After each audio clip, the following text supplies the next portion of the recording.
Hi guys, आज हम लोग 1997 में आई हुई sci-fi movie the lost world Jurassic Park को यहाँ पे रिकैप करेंगे। ये जुरासिक पार्क के आई हुई फ्रेंचाइज की सेकंड मूवी है और पहली वाली मैंने ऑलरेडी एक्सप्लेन करी हुई है। उसका लिंक मैं आपको ऊपर आई बटन में दे दूंगी, तो आप चाहो तो आप पहले उसको देख सकते हो, क्योंकि ये वाली जो मूवी है ये उस मूवी की सीक्वल है। इस मूवी की IMDb रेटिंग 6.6 आउट ऑफ 10 है और ये रॉटेन टमेटो पे 57% फ्रेश है। ये मूवी आपको Z5 और Amazon प्राइम वीडियो दोनों पे देखने को मिल जाएगी।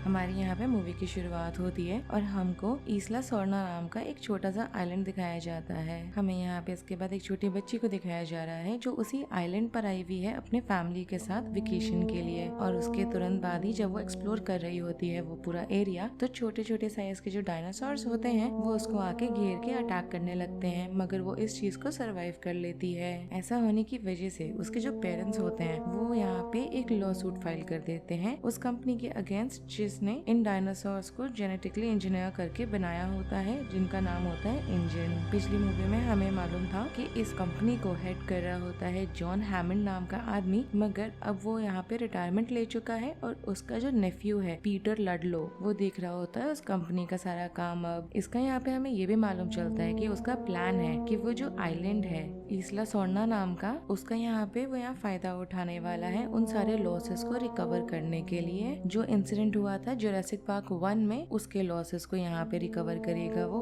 इस आइलैंड से। हमें यहाँ दोबारा से डॉक्टर इयन मैल्कम को भी दिखाया जाता है जिसने पिछले मूवी में अपने आप को सरवाइव करा था उस अटैक में, और वो यहाँ पे हैमंड से मिलने जाता है उसके घर पे। हैमंड यहाँ पे उसको बताता है कि वो जो आइलैंड है ईस्ला सोर्ना वाला वो तो खाली हो चुका है सालों पहले, इसी वजह से जो हरिकेन आया था उसकी वजह से वो खाली हो गया था। इसी वजह से इंजन ने यहाँ पे अपना जो डायनासोर वाला सेंचुरी था वो वहाँ पे बनाया था, जिसके बाद वो लोग जो उनका जुरासिक पार्क वाला डायनासोर पार्क था उसको बाद में उन्होंने वहाँ से मूव किया था ईस्ला नुब्लार वाली जगह पे। यहाँ पे हैमंड का प्लान होता है कि वो इंजन को यहाँ रोकने वाला है जब वो यहाँ से एक टीम को भेजेगा ईस्ला सोर्ना में, जिससे कि वो टीम है वो वहाँ पे जाके सारे डायनासोर्स की एक्टिविटीज को डॉक्यूमेंट करे, जिसकी वजह से जो पब्लिक है वो सारे यहाँ पे सपोर्ट करने लग जाएंगे कि जो ह्यूमंस को लेके इंटरफेरेंस हो रहा है वहाँ पे उसको रोका जाए। हम यहाँ पे इयन को देख रहे होते हैं कि उसको कोई इंटरेस्ट नहीं है ऐसा करने में, दोबारा से अपने आप को ऐसी सर्कमस्टेंस में डालने में उसे कोई इंटरेस्ट नहीं है। और मालूम चलता है कि उसकी जो गर्लफ्रेंड है वो ऑलरेडी उस टीम का पार्ट है, ईस्ला सोर्ना में वो ऑलरेडी वहाँ मौजूद है, तो इसी वजह से उसको वहाँ से वो वापस लाने के लिए अग्री करता है कि वो वहाँ पे जाएगा। जब वो जा ही रहा होता है तो उसको दो और लोग मिलते हैं जो उसके साथ जाने वाले हैं। एक का नाम होता है एडी और उसका यहाँ काम होता है सारे इक्विपमेंट्स ठीक चल रहे हैं इस चीज को देखते रहने का, और दूसरा इंसान होता है जिसका नाम होता है निक और उसका यहाँ काम होता है कि वो सारी चीजों को वीडियो में डॉक्यूमेंट करने वाला है और साथ ही साथ वो एक एक्टिविस्ट भी है। जिसके बाद ये तीनों आइलैंड पे पहुँचते हैं तो इयन यहाँ पे लोकेट करता है कि सैरा एग्जैक्टली कहाँ पर होगी, और साथ ही साथ उसको ये भी मालूम चलता है कि उसकी जो बेटी है केली वो भी यहाँ पे छुपते हुए आ चुकी है इनके साथ। जब ये सारी चीजें हो रही होती हैं तो इन लोग को दिखाई देता है कि एक और यहाँ पे इंजन की तरफ से टीम आ रही है जहाँ पे जो हंटर्स हैं, जो डायनासोर्स को हंट करने वाले लोग हैं, स्पेशलाइज कर रहे हैं उस चीज में, वो उस टीम का पार्ट है जो अब यहाँ पे दोबारा से आए हैं। साथ ही साथ एक टीम है पेलियोंटोलॉजिस्ट भी इसमें है और पीटर लडलो भी है, जो सब यहाँ पर आए हुए हैं क्योंकि उनको यहाँ पे बहुत सारे डायनासोर्स को कैप्चर करना होता है। हमें यहाँ पे एक आदमी को दिखाया जाता है जो टीम लीडर है, उसका नाम होता है रोलैंड। वो यहाँ पे हंटिंग का एक्सपर्ट है डायनासोर्स के, और यहाँ वो होप कर रहा होता है कि वो एक ट्रायनोसोरस को, मेल ट्रायनोसोरस को यहाँ पे वो हंट करके पकड़ेगा।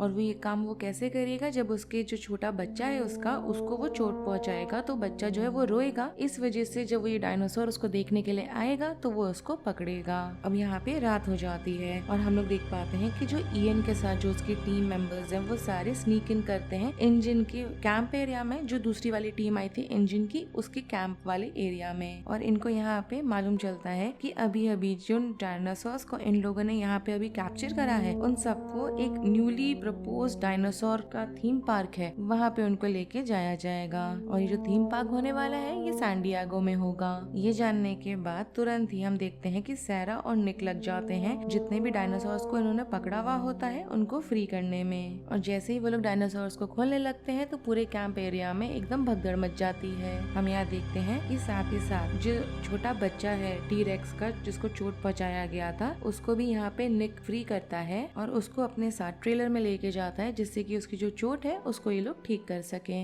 अब यहाँ पे केली को ये एडी के साथ छोड़ देता है इयन, और रियलाइज करता है कि यहाँ पे जो छोटा बच्चा वाला टी-रेक्स है उसके जो पेरेंट्स हैं वो उसको ढूंढ रहे हैं, और ढूंढते ढूंढते इनके ट्रेलर को दोनों साइड से दोनों डायनासोर्स ने घेर लिया है। और यहाँ पे सैरा लेके जाती है उस छोटे से बच्चे को उसके पेरेंट्स के पास, मगर अनफॉर्चुनेटली वो दोनों बड़े वाले जो टी-रेक्स होते हैं वो ट्रेलर पे अटैक कर देते हैं, जिसकी वजह से ये लोग क्लिफ से नीचे गिरने लगते हैं। एडी वहाँ पर आता है इनको बचाने के लिए और अपनी गाड़ी से इनके ट्रेलर को वापस खींचने की कोशिश कर रहा होता है, मगर यहाँ पे बड़े वाले जो टी-रेक्सेस होते हैं वो आके इसको मार डालते हैं। ऐसा होने की वजह से ट्रेलर के साथ साथ जो उसकी गाड़ी होती है दोनों ही क्लिफ से नीचे गिर जाती है। मगर यहाँ फॉर्चुनेटली हम देखते हैं कि निक, सैरा और इयन तीनों को यहाँ पे बचा लिया गया है, क्योंकि वहाँ पे इंजन की टीम आ जाती है केली के साथ। अब यहाँ पे हमें मालूम चलता है कि दोनों जो टीम्स हैं उनकी जो कम्युनिकेशन सिस्टम्स हैं वो सारे तो यहाँ पे इक्विपमेंट्स के साथ खराब हो चुके हैं, और साथ ही साथ इनके जो व्हीकल्स हैं वो भी। इसलिए ये दोनों जो टीम्स हैं ये साथ में अब काम करती हैं, जिससे कि जो पुराना इंजन का कंपाउंड का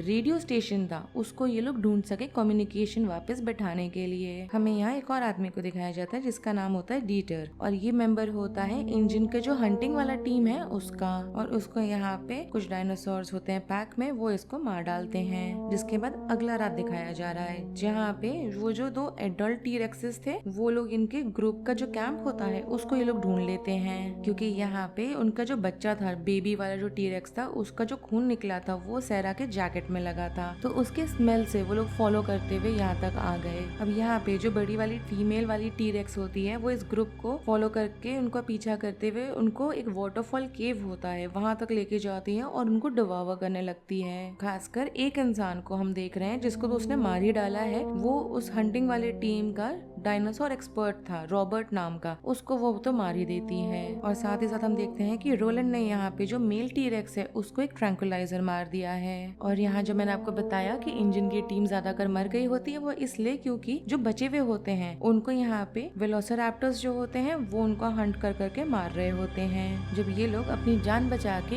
एक ग्रास का फील्ड है उसके थ्रू जब भाग रहे होते हैं तब होता है उनके साथ ये। हम देखते हैं कि निक यहाँ पे भागते हुए कम्युनिकेशन सेंटर तक पहुंच गया है, जिसके बाद वो कॉल लगाता है इंजन के जो वर्कर विलेज होता है वहाँ पे, जिससे कि वो लोग आके इनको रेस्क्यू कर सके। हम यहाँ देखते हैं कि जब केली, सैरा और इयन फाइनली विलेज तक पहुँचते हैं तो इनको यहाँ पे अपने आप को बचा के रखना होता है जब तक कि वहाँ पे हेलीकॉप्टर्स नहीं आ जाते जो इनको यहाँ फाइनली उस आइलैंड से लेके निकलते हैं। हम यहाँ साथ साथ देखते हैं कि एक फ्रेटर शिप है वो यहाँ पे जो मेल वाला टी-रेक्स है जिसको ट्रैंकुलाइज करा था यहाँ पे उसको लेके जा रहा है सैन डिएगो में, मगर अनफॉर्चुनेटली डॉक में ही क्रैश हो जाता है वो। अब यहाँ पे एक गार्ड होता है जिसको उस शिप के जो क्रू होती है वो सब मरी हुई मिलती है, तो वो कार्गो खोलता है जिसकी वजह से वो टी-रेक्स जो है वो आजाद हो जाता है और वो पूरे शहर में घूमने लगता है और उसके रास्ते में जो चीज आ रही होती है वो तोड़ने लग जाता है वो। अब यहाँ पे इस चीज के चलते सैरा और इयन जाते हैं उस बच्चे वाले टी-रेक्स को लाने के लिए, और वो बच्चा जो होता है वो होता है इंजन के अभी जो अनफिनिश्ड जुरासिक पार्क है सैन डिएगो वाला ही वहाँ पर होता है, वो वहाँ से लेने जाते हैं उसको, जिससे कि जो बड़ा वाला मेल टी-रेक्स है उसको ये लोग इस बच्चे को दिखा के ल्योर कर सके वापस। यहाँ पे हम देखते हैं कि लडलो जो है वो इनको रोकने की कोशिश करता है, बीच में आने की कोशिश करता है, मगर जो कार्गो होल्ड है उसमें वो फंस जाता है जहाँ पे वो मेल टी-रेक्स रखा हुआ था वहाँ पे। ऑल्सो जो यहाँ पे बच्चा वाला जो टी-रेक्स होता है वो उसको मार डालता है। अब यहाँ पे जो बड़ा वाला टी-रेक्स है वो दोबारा से निकल सके उसके पहले सैरा उसको दोबारा से ट्रैंकुलाइज कर देती है, और यहाँ इयन कार्गो का जो मेन दरवाजा होता है उसको बंद कर देता है जिससे वो लोग अंदर ही रह जाएं। हम यहाँ पे देखते हैं कि जो डायनासोर्स है दोनों उनको वापस से इसला सोर्ना लेके गए हैं ये लोग, और हैमंड को हम लोग सुन पाते हैं जो बोल रहा होता है कि यहाँ पे कोस्टारिकन जो गवर्नमेंट है वो और अमेरिकन गवर्नमेंट है वो दोनों यहाँ गवर्नमेंट्स ने डिक्लेयर कर दिया है, अग्री कर लिया है कि ये जो आइलैंड है ये नेचर प्रिजर्व में आता है, और ऐसा होने की वजह से इस आइलैंड पे अब कोई भी ह्यूमन इंटरफेरेंस नहीं होने वाला। हम यहाँ देखते हैं कि इयन फाइनली अपने घर पे है, अपने फैमिली के साथ बैठा हुआ है, सेफ एनवायरनमेंट में है, और दूसरी तरफ हम लोग देख रहे हैं जो टी-रेक्सेस है वो अपने बच्चे के साथ मजे में अपने ही सेफ एनवायरनमेंट में घूम रहे हैं। और हम यहाँ पे मूवी के एंड में सुन पाते हैं कि हैमंड बोलता है कि जो लाइफ है वो अपना रास्ता ढूंढ ही लेता है। और इसके साथ ही इस मूवी का रिकैप यहीं पे खत्म हो जाता है। अगर आपको ये रिकैप पसंद आया हो then do like the video, subscribe to my channel, share it with your friends and don't forget to follow me on Instagram. Link आपको नीचे डिस्क्रिप्शन बॉक्स में मिल जाएगा। Thanks for watching, bye.